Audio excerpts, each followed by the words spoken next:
Um, so hello to everybody. Welcome to this Tea and Chat, this November Tea and Chat. We've got the amazing Louise Campbell from Woolmark here to talk about a variety of different things about the Woolmark company and about the Wool4School competition. I'll introduce her in just a second properly. First of all, I just wanted to talk about the various things that we're up to. The next Tea and Chat is Trudy Barrow from Cleeps, and she is going to be talking about AI, and that is on the 10th of December, I think. So please do come to that. If you're not signed up already, please do sign yourself up for that one. She's going to be talking all things. She's like the AI expert for textiles education at the moment. The woman to go to. We're doing some research, as you know, and this is for primary, and I'll put the links in the into the chat. But we're trying to do a big primary push and trying to find out what's happening primary in terms of progressing, what's happening in terms of progression into secondary, and whether or not you guys are actually finding that students coming in, pupils coming in from primary have had any experience or no experience of textiles.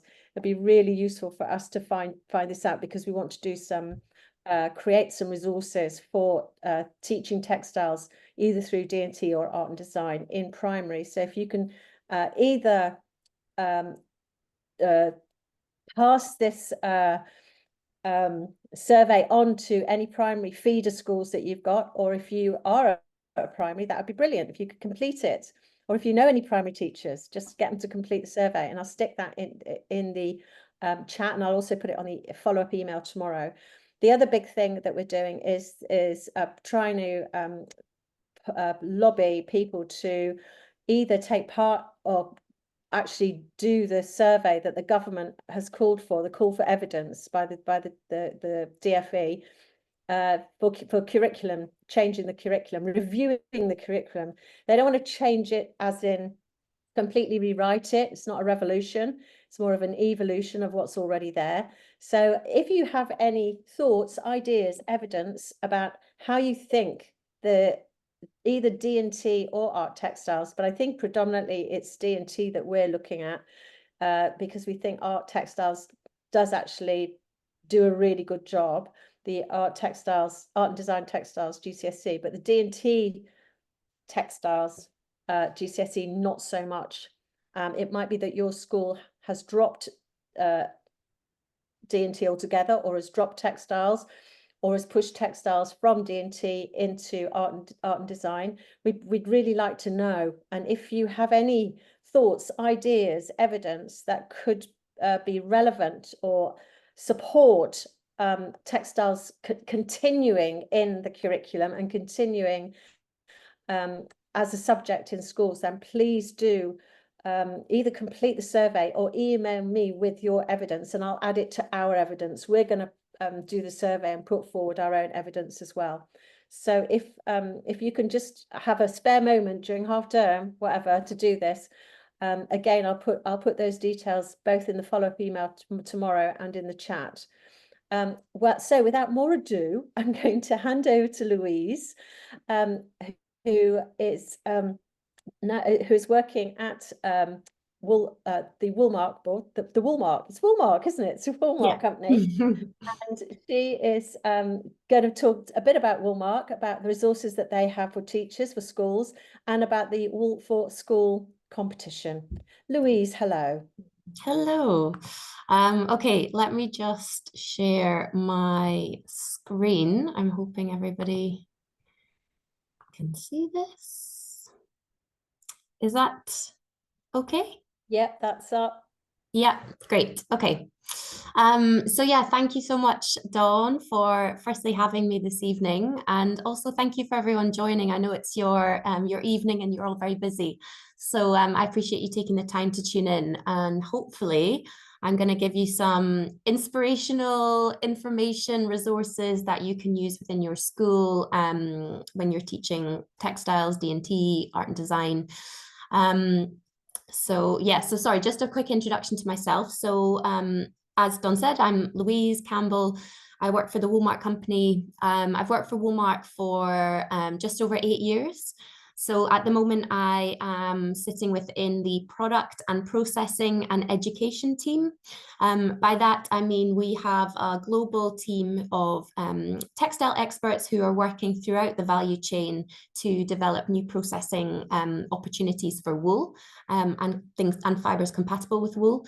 And then on the education side, I am working closely with schools, with universities to educate students and teaching staff how to process wool, the opportunities that wool presents. It's such a versatile fibre and a modern fibre, although it's been around for a very long time.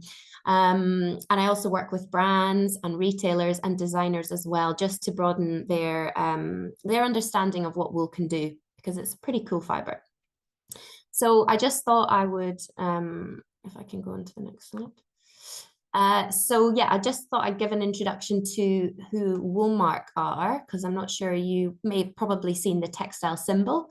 It's one of the most well-known textile symbols globally, and it's on billions of products. But we do more than just licensed products. So really, we are looking to support the entire value chain from farm all the way through to fashion. And of course, there's lots of stages involved in that process. So we're a global organization. This is our network. Our headquarters are based in Sydney, Australia, but we have several offices in Europe, in Asia. We have a development center as well in Hong Kong. So I sit within the Western Europe regional team. So within that is the UK, France, and the Netherlands. So I'm looking after education for those regions, those countries, sorry. So yeah, so we have quite a good touch point across the world. And obviously we know that wool is wool production is a global industry. So lots of opportunities there. And that's kind of the uniqueness that Woolmark has, because we do have touch points throughout that. So yeah, sorry, I'll just come back to this one. So what Woolmark does, we are a not-for-profit organization, and we are funded primarily by the Australian wool growers. So wool is a huge export in Australia. It produces 80% of the world's fine apparel wool. So we're mainly promoting merino, which is a breed of sheep. And the wool growers pay a levy towards the work that we do. So every bale of wool that they sell, 1.5% of that profit goes towards Woolmark, and that helps us do the work that we're doing. That's then subsidized by the Australian government. So just so you have an idea of how we're set up. And then with that funding, we invest that into various different business units. So we have a marketing team who put out consumer campaigns. We have an excellent consumer campaign that's just gone out, which is called Wear Wool Not Waste. It's really impactful. I'll share a link with Dawn and she can include that in the follow-up email. Sorry. So that's a really powerful, impactful message. So I'd encourage you to have a look at that. So yeah, we do marketing with brand partners where we bring, help them kind of market product in wool that's coming to market, and then obviously communicate the wool benefits and wool properties to the consumer. We also work in education, as I mentioned.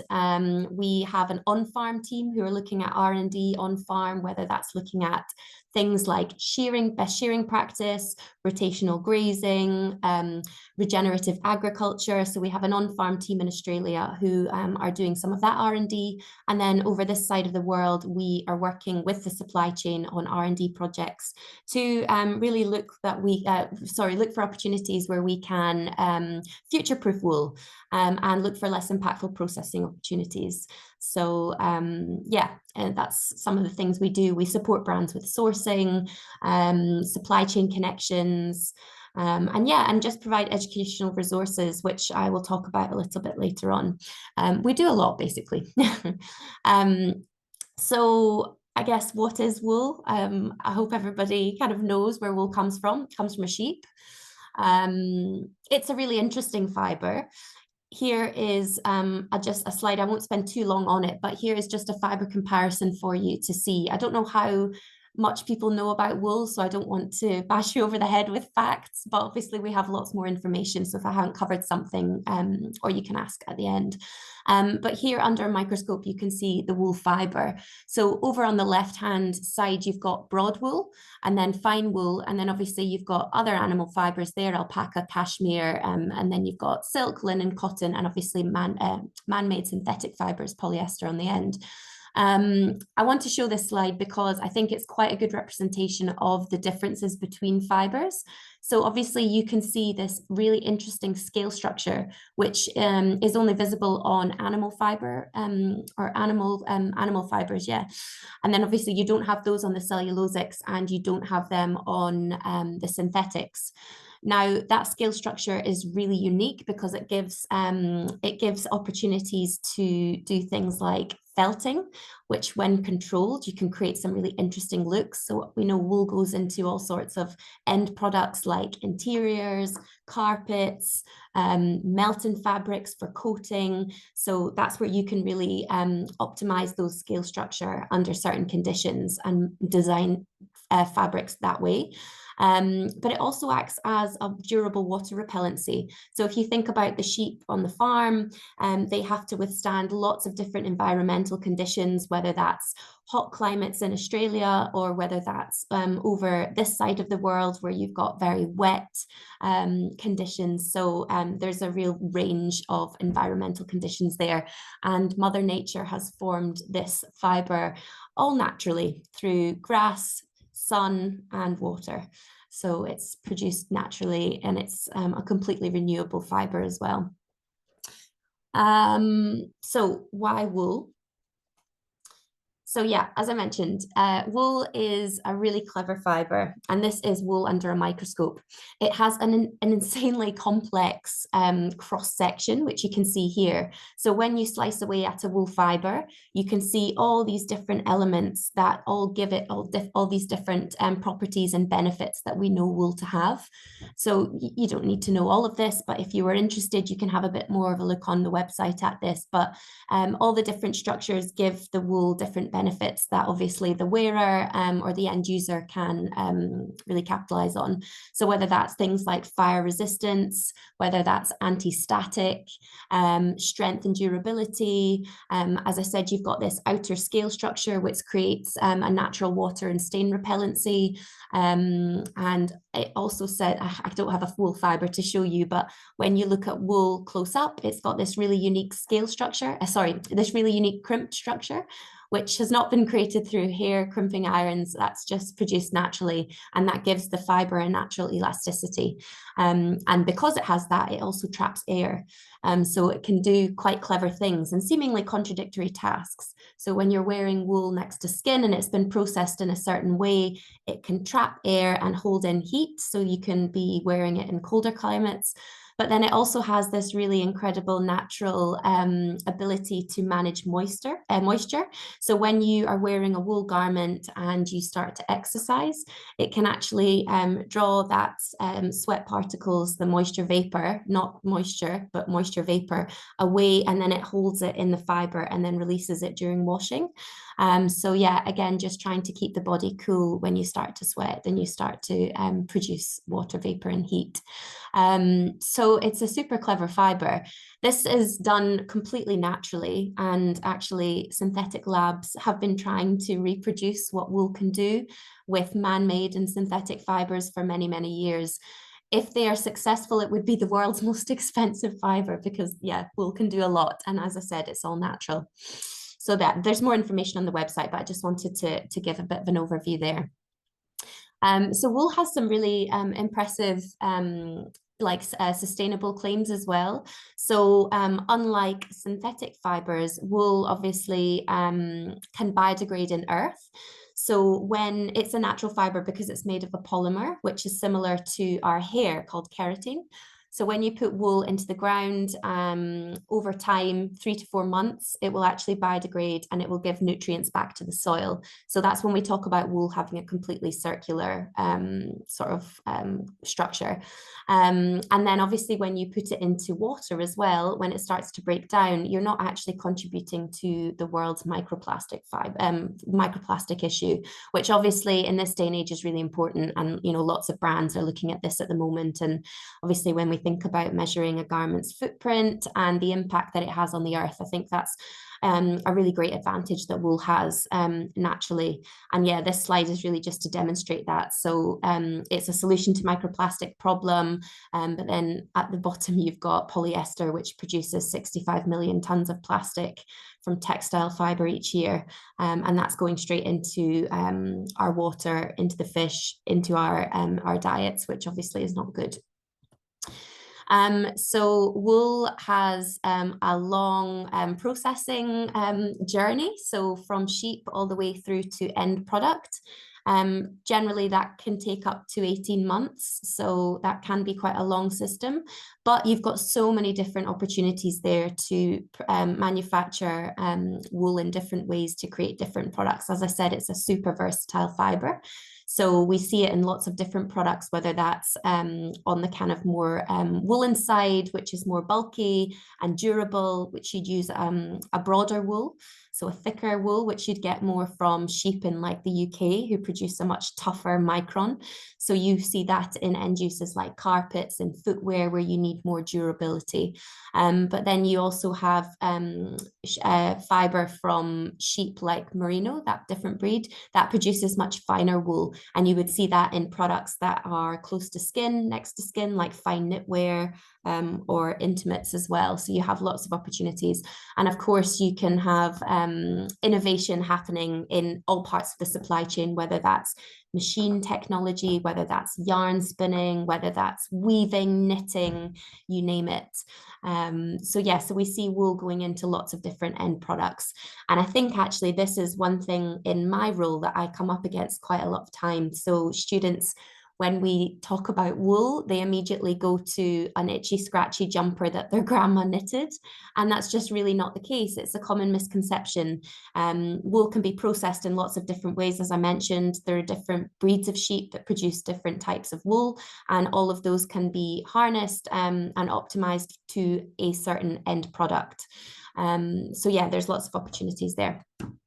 So I just thought I'd go through some different sort of R&D projects that we've done, or brand collaborations that we've worked on, or opportunities that we really see wool playing a part in. So a million miles away from your granny's knitted jumper, wool footwear is a really interesting opportunity for the fiber.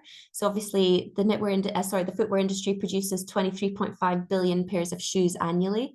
And footwear alone represents about 1.4% of global climate impacts. And it takes 25 to 40 years for shoes to decompose, sorry. So I think when designers are thinking about less impactful solutions, wool can be a really excellent opportunity there for shoes, depending on what micron you choose, what thickness of fiber you choose, what type of sheep sheep fiber you're using as well. Shoes can last longer, and there's lots of different ways to process them. So opportunities here in knitwear, in woven uppers. Yeah, so that's a really exciting area. We just did a really interesting collaboration with a brand who are based in France called Circle Sportswear, and they've produced the first natural runner. So it's a running shoe, and it's made completely of natural fibers, and even the sole is made of a biomaterial. So no synthetic fibers there. This is a really nice, interesting design opportunity too. So we of course know and are all familiar with velvet and faux fur. So wool can play a part in this too, and it represents or presents a natural alternative to synthetics. So obviously, as I talked about before, when you have a synthetic garment and you put it in the wash, as soon as you've done that, it sheds microplastics into our water system and into the oceans. but wool as an alternative is a really ecological opportunity here for designers to consider. When wool is washed in the washing machine, which it can be done. People are fearful to put wool in the washing machine, but it can be washed. There's wool cycles on washing machines these days. And yeah, obviously that will shed microfibers, but not microplastics. So that's where I was coming back to wool being able to decompose in earth and then also break down in sea as well. So that's really nice. And obviously I talked as well about that natural crimp that wool has. So here you can really optimize that. So you can have added temperature regulation and benefits as well when you're using it in this end use. Wool denim is another exciting opportunity. Everybody has a pair of denim jeans. Denim is traditionally cotton warp, cotton weft, and then woven on a loom. But actually here we're seeing interesting developments in the wool denim area. So you can replace cotton, which is traditionally denim, you can replace that with wool, and it produces a really luxurious type of denim, really, denim fabric. And obviously that can have added benefits like softness and breathability, also warmth next to skin when you're wearing it. So yeah, and it can have reduced environmental impact as well with machine washable wool. So that's quite an exciting area too. We're also seeing lots of brands in the sportswear industry who are considering wool fill and wool wadding as an opportunity. So yeah, this can be a natural alternative to synthetic or down filling, which is quite exciting. Again, provides that extra warmth. Wool has been used in insulation, bedding for many, many years because of these exact properties. So the ability to trap air, and it also is soundproof. I don't know if anybody knew that. So that's quite a good opportunity too.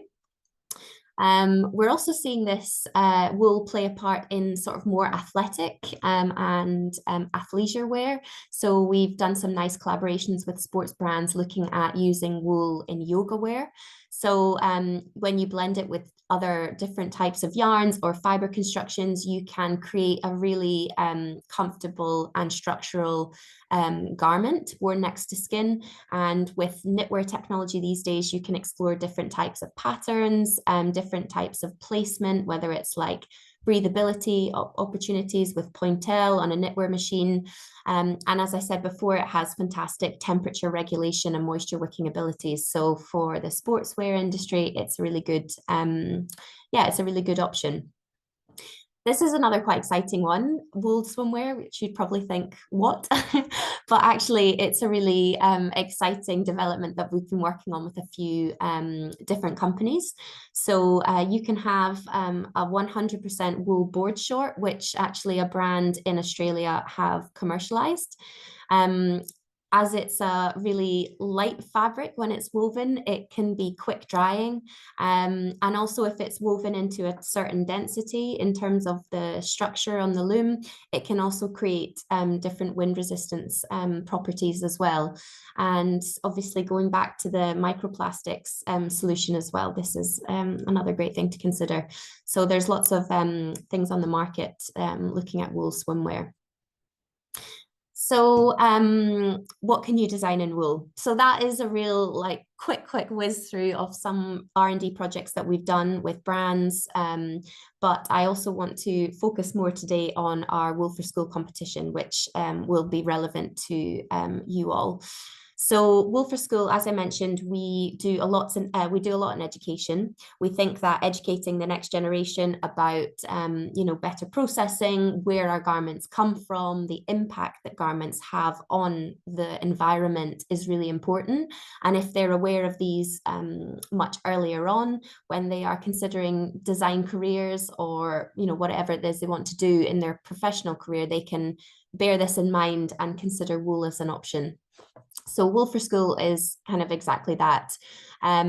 This year we've got an exciting theme, which is called Botanical. And so we are asking students to really look at the botanical inspiration for nature-inspired wool designs. So the Wool4School competition is every year we work with several different organisations who support this. University of the Arts London has been on board with us since Wool4School's inception in the UK. It's a design competition open to any school or further education college in the UK. And we provide lots of resources for teachers to be able to educate the students on wool and how wool can be processed. And we give the students a really fun, creative design brief to respond to. This year, we're opening it up to not only fashion or accessories, but also interior design too. So students have much broader opportunity there to design. And what we really want the students to do is research into what wool can do. And we've got lots of resources to help them do that. And we want them to showcase wool's qualities, whether that's looking at shape, whether that's looking at construction, color, texture, and also textile techniques. And so also just using plant life's diversity, nature-inspired prints, embroidery, crafts. So really it's quite open-ended, but it's a really nice brief, and obviously works really nicely with wool being a natural biodegradable circular fiber. So these are just some inspirational images that I've pulled together when we're looking at the theme of botanicals. So you can see some nice swatches here, which I will talk about in a little minute. But here is just really some examples of where artists and designers have pulled inspiration from nature and translated that into a fabric or a woven knitted structure, or even looking at yarn, placement, color, etc. And these are some examples of some designs that we've had from students in the past. Sorry, I've just realized that this is actually the wrong presentation. I'm sorry, I was looking for my Wool4School slides, but sorry, Dawn, just bear with me. There's a different one that I wanted to show, sorry. That's really embarrassing, apologies. Those of you wanting to, I've actually put the Wool4School website in the chat. If you want to click on that, there's more information. I think it'd be useful to know sort of age groups and you know, what is expected, what they need, what students need to do. Is it time consuming? Do they have to do work for it? Things like that. Oh. Has anybody got any questions so far? No, you're all very quiet tonight. Select few. Sorry, please bear with me. It just doesn't seem to be the correct presentation that I wanted to go through. Okay, I'll just open the information pack. So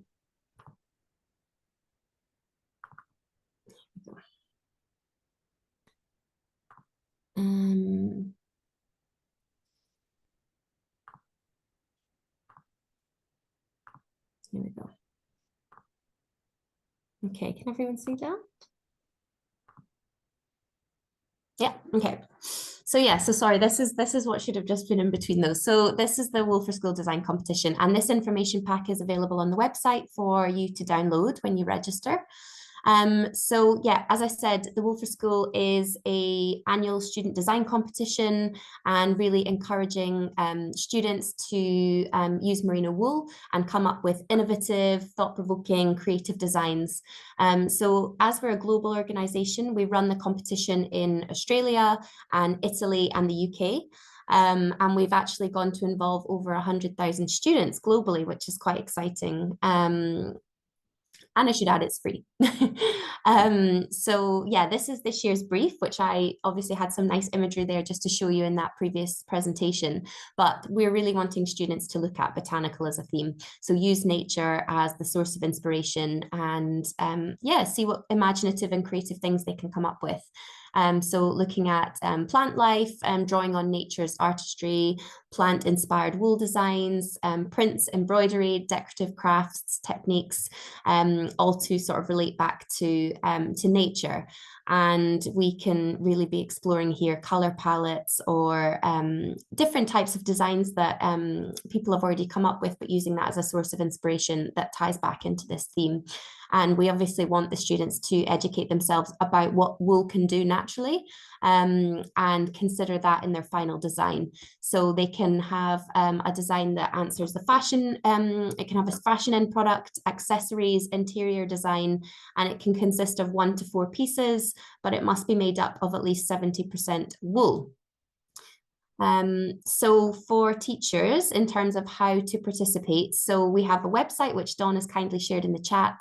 So here you can log into the website and, well, you register to the competition on the website. Once you've confirmed, you'll receive an email confirmation, and then you'll be able to access a teacher dashboard online. From here, you can download our learning resources, which includes this information pack with all the details. You'll also be able to go through the deliverables of what students are required to complete. And we've got inspirational videos up there from designers. Every year we partner with some really interesting designers who talk to students through their design and creative process, and we pre-record those and upload them to the website. And they're really cool designers who are doing really interesting, kind of quite contemporary things with wool. So those are all accessible on the website. One thing we would ask is, if you are introducing this in the classroom, we need all students to register also, and they have access to a student dashboard where they can see all the resources too. The reason being, they have to submit their design individually on the website. The teacher cannot do it for them. So encourage all the students to register too, and of course they can access all of this information. So in terms of our partners, as I said, we've worked with the University of the Arts London since the competition's inception, which was probably about 6 years ago. So we have UAL awarding body and UAL short courses who support. And this year we have a really fantastic designer who's working in the sustainability space called Cassie, and she is the founder of CQ Studio, which is a design studio based in London.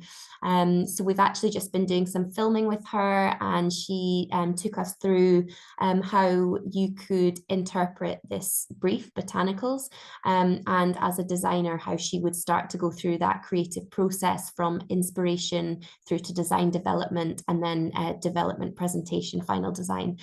So we'll be releasing those short mini workshops pre-recorded over the next couple of months. And of course, that's available for you once you register, and you can show that to your students, replay it, rewatch it, etc., share it.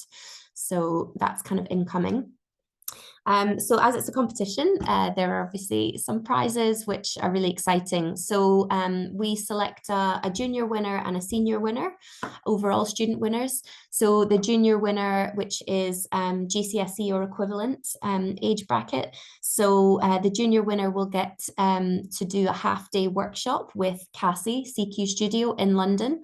And we, Woolmark, will cover the travel and accommodation for the student and a guardian in London, so that they can complete that. And then the junior winner also receives a graphic tablet to help them with their designs. The senior winner, which is A-level or equivalent, they will win a UAL short course. So they can choose one of UAL's fashion or textile courses from their suite of courses available. And it's usually a 5-day course, and we will pay for the student to come and stay on the UAL campus, and their travel will be covered, so they can come and study at UAL, which is really exciting.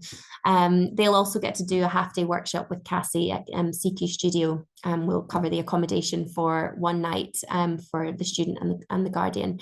So fantastic opportunities for students who are wanting to enter into the kind of creative world. We also have a student draw. So from all student entries, and this is to encourage students to enter. I know we get some students who are a bit nervous about their entry, and they maybe decide they don't want to. Just encourage them to do it. They've got nothing to lose.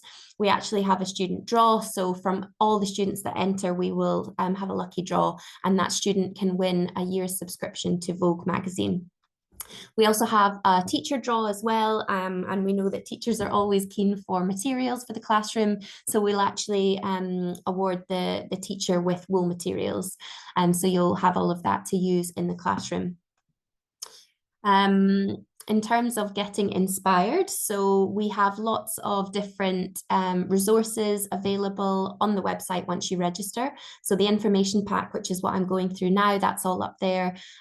We have flyers available and posters, so you can download them and have them printed if you want to put them around the school. We also have, I'm going to come to this actually in a bit, free resources. So we have lesson plans to help you incorporate this in the classroom. Want to stress, we're not trying to give teachers extra work. I know you're all time poor, but this is just a great thing that you can just take off the shelf and run with, and you can obviously embed it in the classroom however you want, whether that's through a specific project or whether that's just giving it to the students to do over half term or over Christmas. And of course, we have everything to support you to do all of those things. So from lesson plans, there's a PowerPoint that you can download and edit, so you can obviously make changes to that and present that in the classroom however you'd like. And all of these are designed to align with the curriculum. We also have online videos and webinars, as I mentioned before, to support your teaching. We have really creative sessions with designers where they've talked through their design process, as I mentioned. And then also we have designers who are delivering more workshop things. So these are practical skills, which is what CQ Studio we've been developing with Cassie. We also have student worksheets there if they want to look at design templates. We have all of that. Also links to previous examples. Of course, we don't want students to copy anything that's there, but just to give them an idea of what students have presented. So we've got all of that. We have fact sheets on wool, and we also have a fantastic platform called the Woolmark Learning Centre, which is our major free resource for education on wool. And anybody can sign up to that as long as they're over the age of 16, I believe. But if you wanted to access that as a teacher and then give your students some coursework to do over the holidays, they can do that. And there's really an abundance of courses there that you can do digitally. It's really user friendly, and even just for teachers who want to expand their knowledge in wool and textiles and processing. There's lots of courses, interesting courses up there, and they're credly certified. So once you complete a course, you can add that certification to your LinkedIn profile. So that's pretty cool. And this is just some submission timelines that I wanted to mention. So we're open, you can register immediately. Submissions close on the 6th of June next year. So you do have quite a long time to look at this competition and hopefully have students enter. And then we'll be announcing the winners on the 4th of July next year. I think that was everything. I also just wanted to mention in terms of what the students have to create. So they have to design 3 boards that are presented however they like, whether that's hand-drawn or whether that's computer-aided, whatever mode they want to do. So the first one is all around their inspiration. So we want them to pull together images and different sources of inspiration that they've used that answers the brief. The second board is looking at their design development, so how they've started to explore whether it's patterns, colours, different types of textile production, so it's knitted, woven, and then the final one is their overall design, so what that final design is. And of course they can include information of how they've looked at wool and what the properties are, so they can really showcase their understanding of wool as a fibre. We have lots of things to support you with understanding wool's benefits and properties, and I suppose the breadth of opportunity.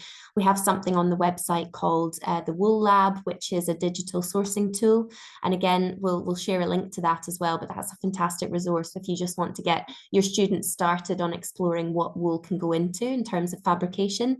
That's all available online to see as well. So I think that was everything I wanted to go through. I hope I haven't whizzed through that too quickly, and sorry about the presentation. Well, there's one question that's come through from Jude asking, can you clarify made up of 70% wool?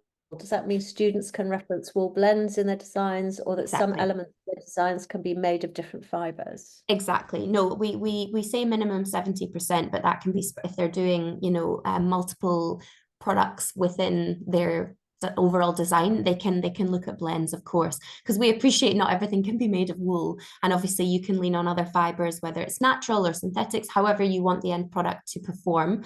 Then you can look at wool blends as well. And we've got information on our website about our certification, which is obviously the Woolmark logo that you see, because we certify not only 100% wool products but wool blends as well. Has anybody else got any questions about anything really? And or the competition? Oh, can you hear me? Yes, we can hear you, Hannah. Hannah. Yes. Hiya. Hiya. Hello. I'm just wondering, is there a particular size? I don't know if I missed this. The size that the boards have to be to submit, is it all digital? It's all digital. So Yeah.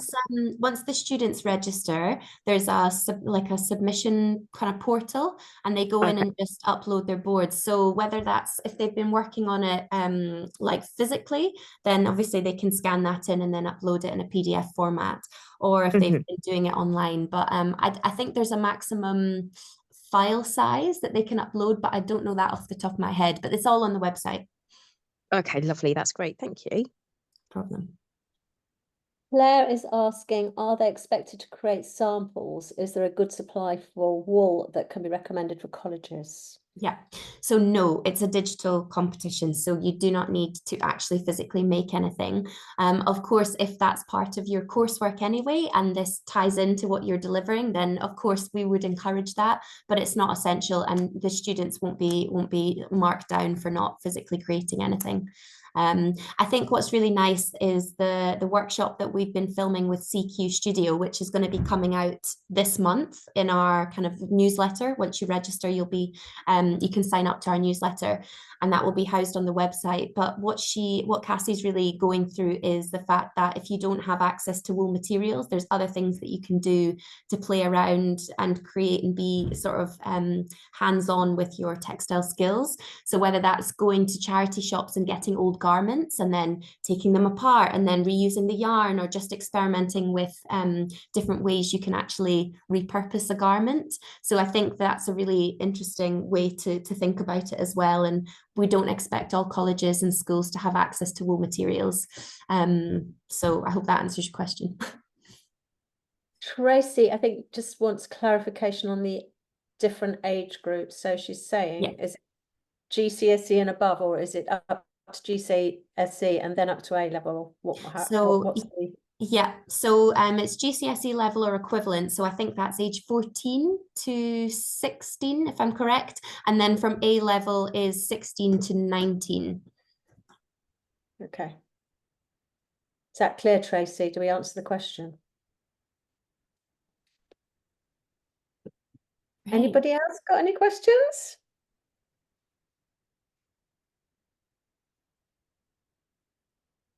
No, you've all gone quiet. I think that's it then, unless you've got anything else to add. Anybody else got anything else to add? Louise, anything else that you think? I don't think so. Just thank you for listening. I hope I've inspired you to maybe want to consider the competition in your teaching. And as I said, we are not trying to give anybody extra work. These are all free resources for you to access. There's no obligation for you to submit entries if the students decide not to. It's just a fun, creative project for them to explore wool. And we've got lots of resources for teachers to access and use. So yeah, I hope, and obviously some nice prizes at the end. We've had some amazing case studies of students going to study at Central St. Martin's, because you can pick UAL, obviously gift the senior winner a course, and we've had some amazing students come out and go and study fashion design and then go on to actually want to study at UAL as a result and go into fashion. So yeah, no, I think it's a really great opportunity for them, and you know, I'm here to support teachers if they want to adopt the competition. So yeah. One quick last question from Claire. Foundation students could take part if they're aged up to 19. Is that further education college, FE? Yes. So if it's A level or equivalent, but I would maybe just check the terms and conditions on the website before I say yes, and that's wrong. Okay. Yeah. Okay. Thank you very much. I don't think there's no other questions coming through. So thank you so much, Louise. It's been Oh, really, really interesting. Really, really interesting. And oh, I'm it's my pleasure. sure some of these teachers that have been on tonight and others will in our group will actually get some students to do the competition, because it is a great competition with some lovely prizes. So yeah. Oh, It's, good. No, it's my pleasure. Thank you so much for having me. resources on the website are fantastic as well. Even if they don't do the competition, I think the resources are really good. Yeah, yeah, So for sure. thank you so much. Oh, my The pleasure. resources are amazing. Oh. Okay, thank you. So we'll say goodbye. Thanks, Thank Louise. you That was ever so brilliant. much, Thank you so everybody. much. Yeah, Oh, don't my forget pleasure. to have a look at our surveys and stuff. I know it's a big one, but yeah, just have a look at what we've been up to, and yeah, we'll see you soon. See you at the next one on the 10th of December with Trudy. Okay, goodbye, everybody. Take care. Bye. Thanks. Thanks, everyone. Bye. Bye.